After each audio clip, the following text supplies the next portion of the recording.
नमस्कार। आकाशवाणी से समाचार संध्या के साथ मैं कनकलता।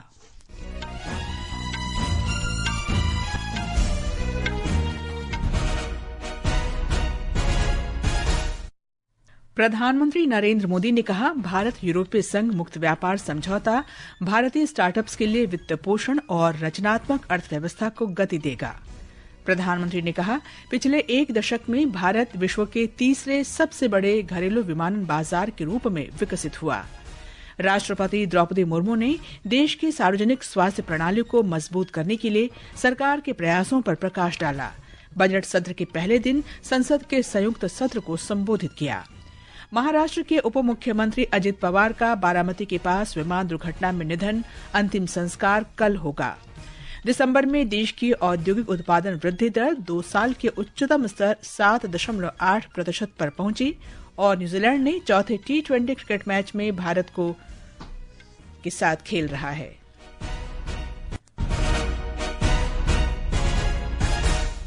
और अब समाचार विस्तार से। प्रधानमंत्री नरेंद्र मोदी ने कहा है कि भारत यूरोपीय संघ मुक्त व्यापार समझौता वित्त पोषण और नवाचार पारिस्थितिकी तंत्र तक बेहतर पहुंच बनाकर भारतीय स्टार्टअप्स को लाभान्वित करेगा। ये समझौता भारत की रचनात्मक अर्थव्यवस्था को भी बढ़ावा देगा। प्रधानमंत्री नई दिल्ली के करियप्पा परेड ग्राउंड में आज वार्षिक एनसीसी पीएम रैली को संबोधित कर रहे थे। भारत और यूरोपियन यूनियन के बीच ऐतिहासिक फ्री ट्रेड एग्रीमेंट पर सहमति हुई है। इससे पहले Oman, New Zealand, Britain, UAE, Australia और मॉरिशस जैसे देशों के साथ भी भारत ने फ्री ट्रेड एग्रीमेंट किए हैं। ये सारे एग्रीमेंट्स हमारे लाखों करोड़ों नौजवानों के लिए अनगिनत अवसर बनाने वाले हैं। श्री मोदी ने कहा कि देश के युवा आज साहस और प्रतिबद्धता को देश प्रथम की सोच के साथ परिभाषित करते हैं।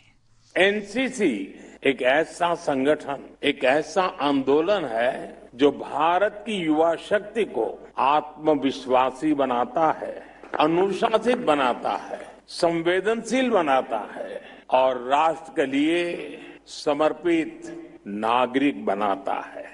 बीते वर्षों में एनसीसी कैडेट्स की संख्या 14 लाख से बढ़कर 20 लाख हो चुकी है। एनसीसी पीएम रैली 1 महीने तक चलने वाले एनसीसी गणतंत्र दिवस शिविर 2026 का भव्य समापन है। इस साल की रैली का विषय है राष्ट्र प्रथम कर्तव्यनिष्ठ युवा।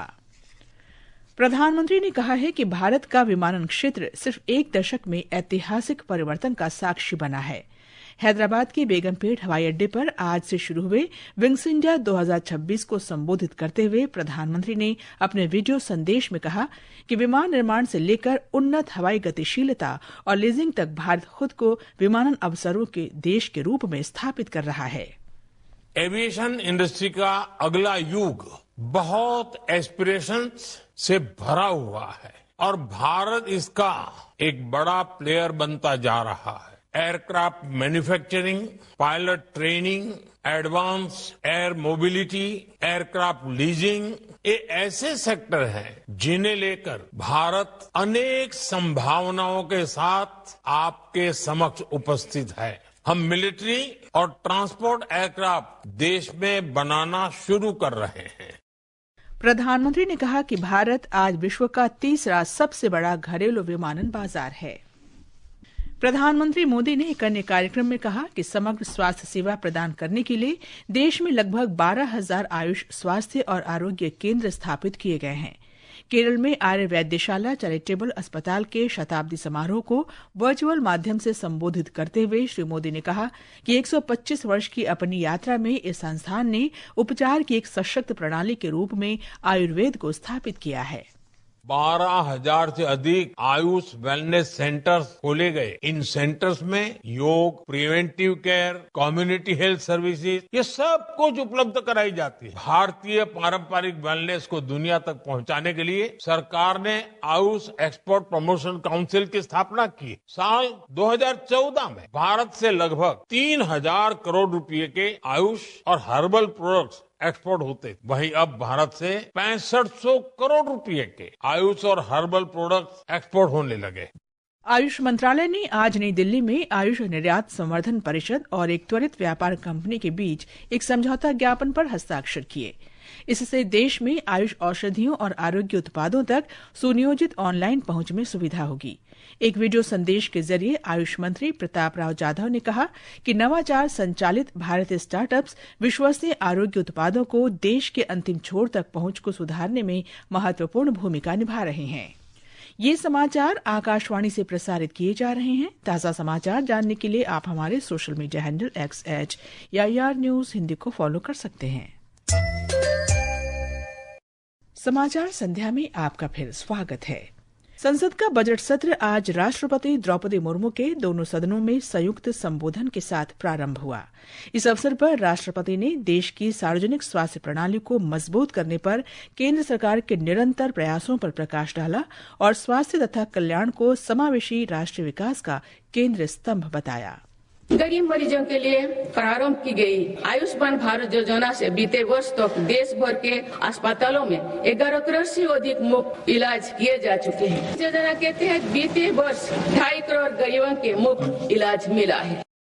राष्ट्रपति ने सरकार के सबका साथ सबका विकास के दृष्टिकोण को रेखांकित किया, जिसके अंतर्गत सुलभ, किफायती और गुणवत्तापूर्ण स्वास्थ्य सेवा मानव पूंजी विकास का केंद्र है, जिसमें समाज के गरीब, कमजोर और वंचित वर्गों पर विशेष जोर दिया गया है।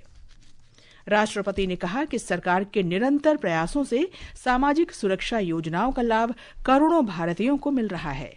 सबका साथ सबका विकास का विजन देश के हर नागरिक के जीवन में सकारात्मक प्रभाव ला रहा है। वर्ष 2014 की शुरुआत में सिर्फ 25 करोड़ नागरिकों तक की सोशल सिक्योरिटी की योजनाएं पहुंच पाती थी। सरकार के प्रयासों में निरंतरता की वजह से आज करीब 95 करोड़ भारतीयों को सोशल सिक्योरिटी का कवच मिला है।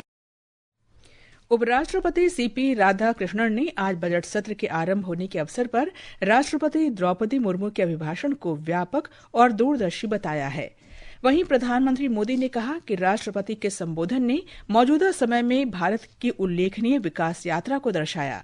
एक सोशल मीडिया पोस्ट में श्री मोदी ने इस संबोधन को व्यापक और व्यावहारिक बताया। संसदीय कार्य मंत्री किरेन रिजिजू ने राष्ट्रपति के अभिभाषण के दौरान विपक्ष के आचरण की कड़ी आलोचना की है।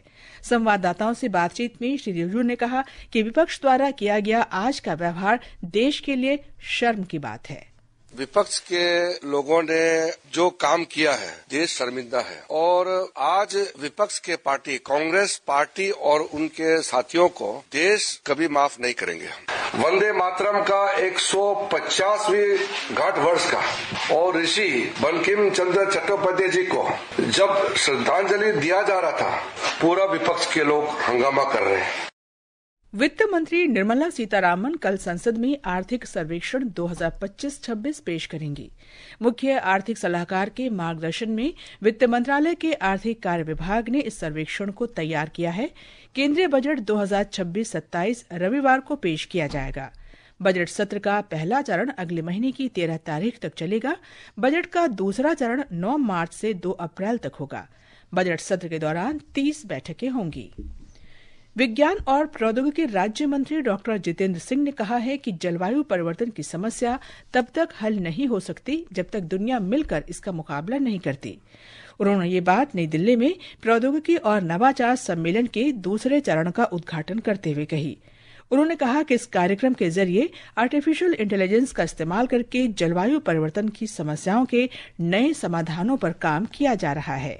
महाराष्ट्र के उप मुख्यमंत्री अजित पवार का अंतिम संस्कार कल बारामती में दिन में 11 बजे पूरे राजकीय सम्मान के साथ किया जाएगा। श्री पवार का विमान आज सुबह बारामती एयरपोर्ट पर उतरते समय दुर्घटनाग्रस्त हो गया था। इस हादसे में पवार समेत 5 लोगों की मृत्यु हो गई। ब्यौरा हमारे संवाददाता से।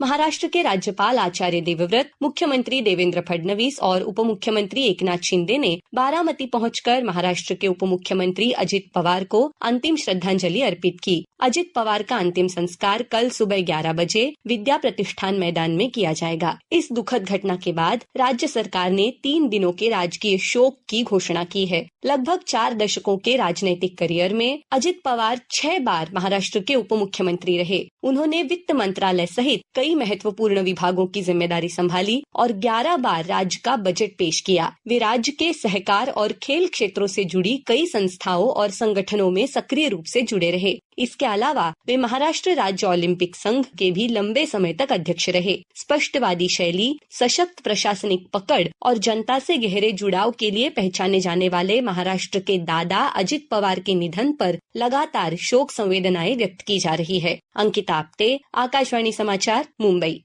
ये समाचार हमारी वेबसाइट www.newsonair.gov.in और हमारे न्यूज ऑन एआईआर ऐप पर भी उपलब्ध हैं। ये आकाशवाणी है। औद्योगिक उत्पादन सूचकांक आईआईपी के ताजा आंकड़ों के अनुसार दिसंबर 2025 में देश के औद्योगिक उत्पादन में पिछले वर्ष की समान अवधि की तुलना में 7.8% की बढ़त देखी गई। ये पिछले 2 वर्ष से अधिक समय में सबसे ऊंचा स्तर है।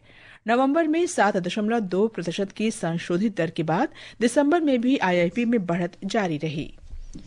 प्रधानमंत्री के सक्रिय शासन और समयबद्ध क्रियान्वयन के प्रमुख मंच प्रगति ने अपनी 50वीं सफल बैठक के साथ एक महत्वपूर्ण उपलब्धि हासिल की है। प्रधानमंत्री नरेंद्र मोदी ने इसे वर्ष 2015 में शुरू किया था।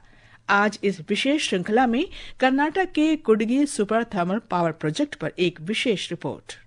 एनटीपीसी की Kudgi super thermal power project stage 1 Karnataka के विजयपुरा जिले में स्थित एक कोयला आधारित थर्मल पावर प्रोजेक्ट है। यह दक्षिण भारत के सबसे बड़े पावर स्टेशनों में से एक है, जिसमें 800 मेगावाट क्षमता की 3 यूनिट हैं। कुडगी दक्षिण भारत में औद्योगिक विकास, शहरीकरण और इंफ्रास्ट्रक्चर विस्तार में महत्वपूर्ण भूमिका निभाता है। थर्मल पावर प्लांट से पैदा होने वाली बिजली दक्षिणी राज्यों और केंद्र शासित प्रदेशों को आवंटित किया जाता है। प्रोजेक्ट की उपयुक्तता को देखते हुए 24 जून 2015 को प्रधानमंत्री नरेंद्र मोदी की अध्यक्षता में प्रगति बैठक में इसकी समीक्षा की गई। इसके तहत भूमि का त्वरित आवंटन, आवश्यक वस्तुओं की आपूर्ति के लिए रेलवे लाइन के दोहरीकरण और पानी की पाइपलाइन बिछाने के लिए उपयोग का अधिकार संबंधी प्रावधान के निर्देश दिए गए। इसका उद्देश्य यह सुनिश्चित करना था कि थर्मल पावर प्लांट तक सामान पहुँचने के लिए जरूरी रेल संपर्क मजबूत हो सके। रेल मंत्रालय ने व्यवस्थित और समयबद्ध तरीके से दोहरीकरण का काम शुरू किया और आगे बढ़ाया ताकि लॉजिस्टिक की कमी के कारण प्रोजेक्ट में देरी न हो। प्रगति के तहत नियमित समीक्षा से इस विषय को ट्रैक पर रखने में मदद मिली और यह सुनिश्चित हुआ कि प्रोजेक्ट की सप्लाई चेन की जरूरतों को पर्याप्त रूप से सहयोग मिले। यह प्रोजेक्ट 3 दिसंबर 2018 को पूरा हुआ।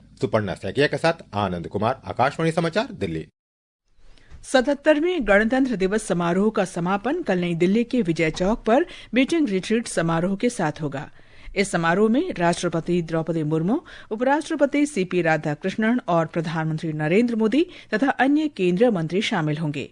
समारोह में भारतीय सेना, नौसेना, वायुसेना और केंद्रीय सशस्त्र पुलिस बल के बैंड अपनी प्रस्तुतियां देंगे। भारत और न्यूजीलैंड के बीच चौथे T20 क्रिकेट मैच में न्यूजीलैंड ने भारत को 216 रन का लक्ष्य दिया है। जवाब में ताजा समाचार मिलने तक भारत ने पहले ओवर में 1 विकेट पर 4 रन बना लिए हैं। न्यूजीलैंड ने निर्धारित 20 ओवर में 7 विकेट पर 215 रन बनाए। 5 मैचों की श्रृंखला में भारत 3-0 से आगे है। मौसम विभाग ने हिमाचल प्रदेश, पंजाब, चंडीगढ़, हरियाणा, राजस्थान, दिल्ली, मध्य प्रदेश, उत्तराखंड, उत्तर प्रदेश और बिहार में 31 जनवरी तक घना कोहरा छाए रहने का अनुमान व्यक्त किया है।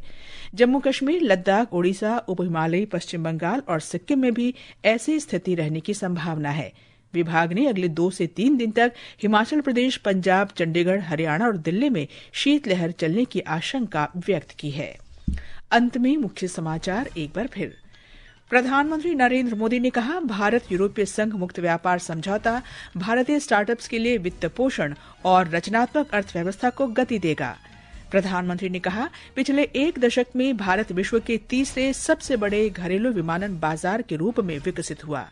राष्ट्रपति द्रौपदी मुर्मू ने देश की सार्वजनिक स्वास्थ्य प्रणाली को मजबूत करने के लिए सरकार के प्रयासों पर प्रकाश डाला। बजट सत्र के पहले दिन संसद के संयुक्त सत्र को संबोधित किया। महाराष्ट्र के उप मुख्यमंत्री अजित पवार का बारामती के पास विमान दुर्घटना में निधन, अंतिम संस्कार कल होगा। और न्यूजीलैंड ने चौथे T20 क्रिकेट मैच में भारत को 216 रन का लक्ष्य दिया। इसके साथ ही समाचार संध्या का ये अंक समाप्त हुआ। नमस्कार।